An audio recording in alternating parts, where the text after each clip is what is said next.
ಆ ಗ್ರಾಮಗಳ ಪಕ್ಕದಲ್ಲೇ ನದಿಯೊಂದು ತುಂಬಿ ಹರಿತಾ ಇದೆ.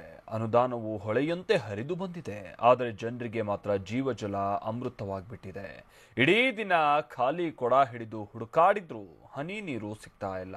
ಬಿರು ಬೇಸಿಗೆಯಲ್ಲಿ ಕೆಲಸ ಬಿಟ್ಟು ನೀರಿಗಾಗಿ ಜನ ಜಪ ಮಾಡ್ತಾ ಇದ್ದಾರೆ.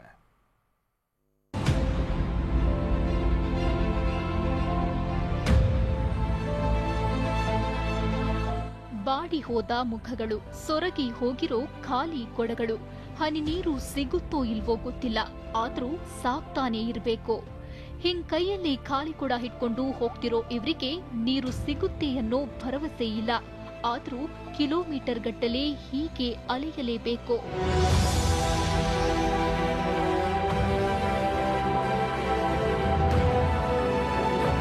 ಅಂದ್ಹಾಗೆ ಪುಟ್ಟ ಮಕ್ಕಳಿಂದ ಹಿಡಿದು ದೊಡ್ಡವರ ತನಕ ಜೀವಜಲಕ್ಕಾಗಿ ಪರದಾಡ್ತಿರೋದು ಯಾದಗಿರಿ ತಾಲೂಕಿನ ಶೆಟ್ಟಗೆರೆ ಹಾಗೂ ಜಿನಕೇರ ಗ್ರಾಮದವರು. ಬೇಸಿಗೆ ಆರಂಭವಾಯಿತು ಅಂದ್ರೆ ಸಾಕು, ಇಲ್ಲಿನ ಜನ ನೀರಿಗಾಗಿ ಪರಿತಪಿಸ್ತಾರೆ. ಗ್ರಾಮದ ಪಕ್ಕದಲ್ಲೇ ನದಿ ತುಂಬಿ ಹರಿಯುತ್ತಿದ್ರೂ ನೀರಿಗಾಗಿ ಪರದಾಡ್ತಾರೆ.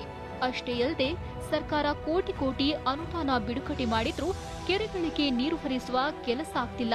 ಇವತ್ತು ಸಮಸ್ಯೆಗೆ ಫುಲ್ ಸ್ಟಾಪ್ ಬೀಳುತ್ತೆ, ನಾಳೆ ಸಮಸ್ಯೆ ಸರಿ ಹೋಗುತ್ತೆ ಅಂತ ಜನ ಕುಡಿಯುವ ನೀರಿಗಾಗಿ ಪ್ರತಿದಿನ ಸರ್ಕಸ್ ಮಾಡ್ತಿದ್ದಾರೆ. CS ಅವರಿಗೆ, ರಾಜಶೇಖರ ಪಾಟೀಲ್ಗೆ, ಸಂಬಂಧಪಟ್ಟ ಶಾಸಕರಿಗೆ ನಾವು ಜಿನಕೇರಿಯಲ್ಲಿ ಮನವಿಯನ್ನು ಮಾಡಿಕೊಂಡಾಗ ಅವರು DC ಅವರಲ್ಲಿ ಗಲಾಟೆ ಆಗ್ತದೆ, ಬ್ಯಾಡ್ರಿ ನಮ್ಮ ಆಫೀಸಿಗೆ ಬಂದು ಹೇಳ್ರಿ, ನಾವು ಪ್ರಾಬ್ಲಮ್ ಸಾಲ್ವ್ ಮಾಡ್ತೀವಿ ಅಂದರು.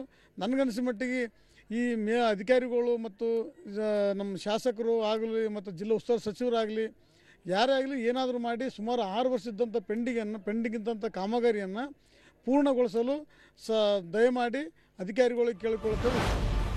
ಇನ್ನು ಮೂರು ಬಾರಿ ಟೆಂಡರ್ ಕರೆದು ಕಾಮಗಾರಿಯನ್ನ ನೀಡಿದ್ರೂ ಯಾವೊಬ್ಬ ಗುತ್ತಿಗೆದಾರನೂ ಕಾಮಗಾರಿ ಕಂಪ್ಲೀಟ್ ಮಾಡಿಲ್ಲ.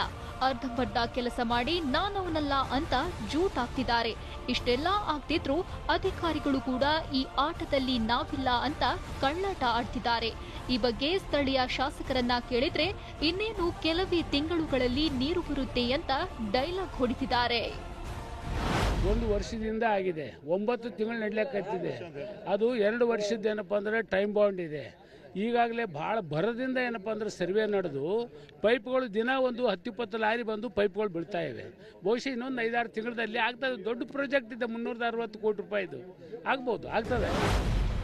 ಒಟ್ನಲ್ಲಿ ದೇವರು ವರ ಕೊಟ್ರು ಪೂಜಾರಿ ಕೊಡ್ಲಿಲ್ಲ ಎನ್ನುವ ಹಾಗೆ ಅಧಿಕಾರಿಗಳು ಮತ್ತು ಜನಪ್ರತಿನಿಧಿಗಳ ನಿರ್ಲಕ್ಷ್ಯಕ್ಕೆ ಬಡಪಾಯಿಗಳು ಹನಿ ನೀರಿಗೂ ಪರದಾಡ್ತಿದ್ದಾರೆ. ಇನ್ನಾದ್ರೂ ಅಧಿಕಾರಿಗಳು ಹಾಗೂ ಜನಪ್ರತಿನಿಧಿಗಳು ಜನರಿಗೆ ಕುಡಿಯುವುದಕ್ಕೆ ನೀರು ಒದಗಿಸಬೇಕಿದೆ. ಅಮೀನ್, TV9 ಯಾದಗಿರಿ.